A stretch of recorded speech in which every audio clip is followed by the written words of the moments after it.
काशी में एक बड़े विद्वान रहते थे, अपैया दीक्षित उनका नाम था। और एक दिन वो नित्य क्रमानुसार गंगा स्नान के लिए गंगा के किनारे गए।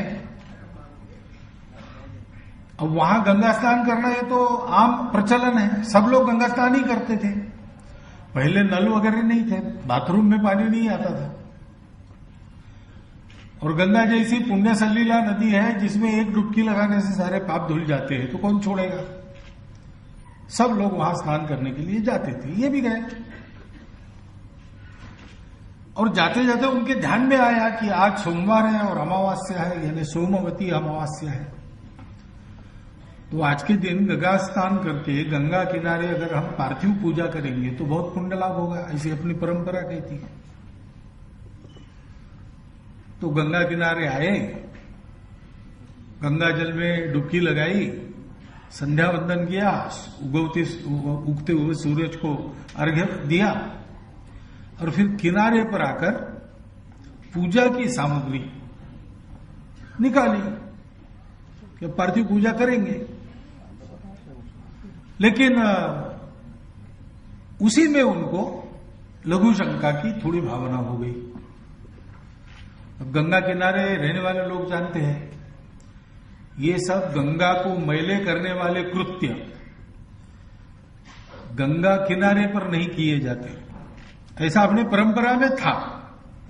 अब तो सारे कृत्य वहां होते हैं, फैक्ट्रियों का मैला, टैनरीज का पानी सब कुछ जाता है और इसलिए गंगा शुद्ध करने की बात चल रही। लेकिन पहले अपना सामाजिक अनुशासन ऐसा था कि नित्य कर्म से निवृत्त होना है तो गंगा पार करके कुछ दूर जाना, क्योंकि उत्तर के तरफ गंगा का पानी नहीं जाता, गंगा का पानी दक्षिण की तरफ आता है। तो उधर कुछ हुआ तो गंगा का पानी मैला नहीं होता, ऐसा मानते थे। लेकिन अब ये सारा पूजा का वो थाली है, लोटा है, आचमन लेने के लिए वो धरनी है, ऐसी बहुत सारी सामग्री थी। अब वो किसके भरोसे छोड़ना। तो अपैया दीक्षित के मन में एक कल्पना आई कि बाद में तो पार्थिव लिंग मिट्टी से बना नहीं है, उसके पहले एक बड़ा रेत का शिवलिंग बनाकर इस सामग्री पर ही उसको बना देते हैं। तो सारी सामग्री इकट्ठा की, उस पर एक रेत का शिवलिंग बना दिया और गंगा पार करके चले गए। वहां बहुत सारे लोग थे स्नान करने वाले, वो सब पहचानते थे अपैया दीक्षित को। उन्होंने देखा कि अपैया दीक्षित आज अगर गंगा किनारे अपने झोले में से कुछ निकाल कर उस पर शिवलिंग बना रहे, इसका मतलब इससे बहुत बड़ा पुण्य लाभ होने वाला है।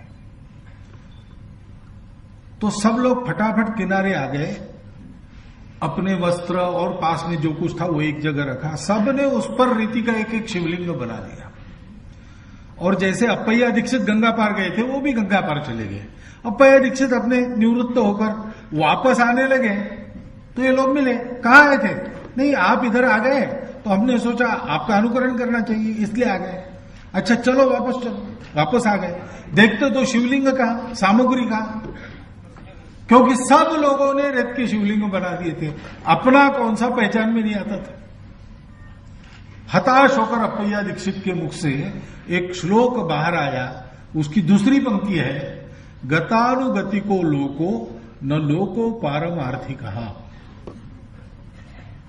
लोग अच्छा काम भी करते हैं तो भी चलते आया है इसलिए करते, पारमार्थिक भाव से नहीं करते। और इसलिए इतने सारे कर्म पूजा भारतवर्ष का लगभग प्रत्येक व्यक्ति करते रहता है जीवन में, लेकिन सबको मुक्ति नहीं मिलती, मोक्ष नहीं मिलता। और इसलिए कृति के पीछे विचार कौन सा है, भाव कौन सा है, इसका महत्व है।